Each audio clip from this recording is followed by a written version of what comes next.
Well, hello, I'm Stan Simpkins, and this is my partner, Lonnie Shambi, and we're the Small Business Virtual Roundtables facilitators. And welcome. Today, we're going to talk about a subject that really fits everyone, whether you're a family business or a big corporation like Coca-Cola, for that matter. So, continuity. They say the final test of greatness. A good friend of mine wrote a book like that. Is not how successful you were, but how well do you handle the transition to the next generation, whether it be someone you know or a third party. So, Lonnie, you've done a lot of M&A work. Maybe you have some insight on that.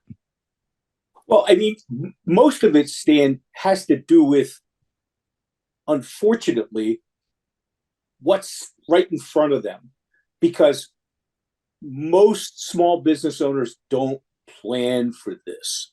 They get surprised by it.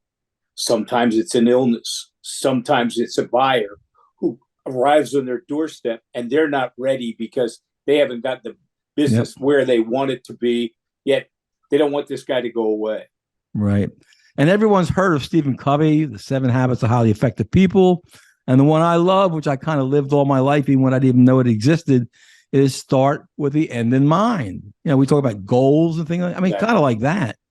Yep. You want to say something, Lonnie? Go ahead. No. I was agreeing with you. Okay, yeah. Agreeing with you. So with that in mind, in fact, I recently read an article that basically what it said is, when you start the succession process is as much important as the how.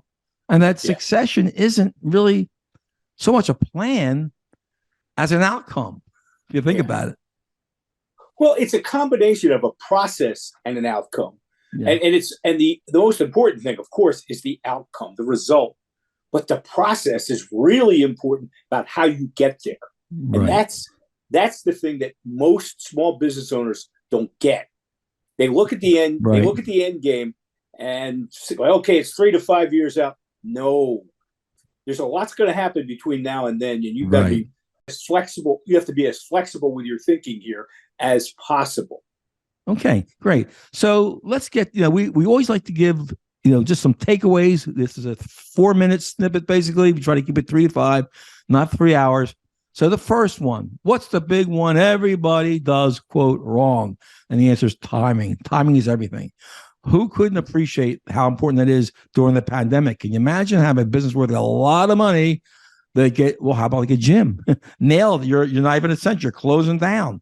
So that's, no one plans on that, okay? But even then, you just never know. So if you're not conscious about it and you wait until you're finally emotionally ready, you might discover the ship left already, or the train left the station. Yeah, it's not something like you want to.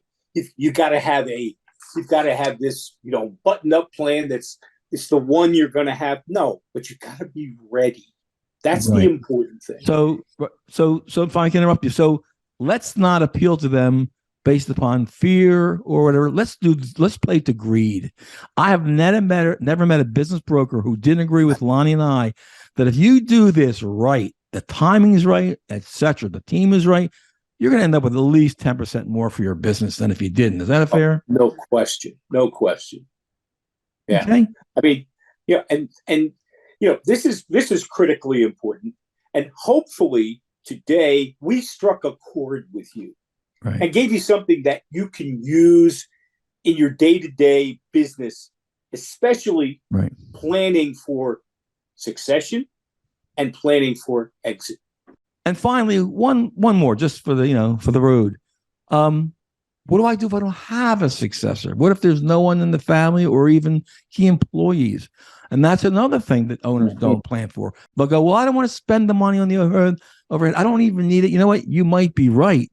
But by doing that, you might actually add value, even though you're adding some cost. Better to have a placeholder for a couple of years that helps you along the way and ends up providing you additional value at the end of the day. Just go to sbvirtualroundtables.com and follow the instructions. Register for a free admission to 2 roundtables. You won't be sorry. For Stan Simpkins, I'm Lonnie Shambi, and we're the founders of the Small Business Virtual Roundtables.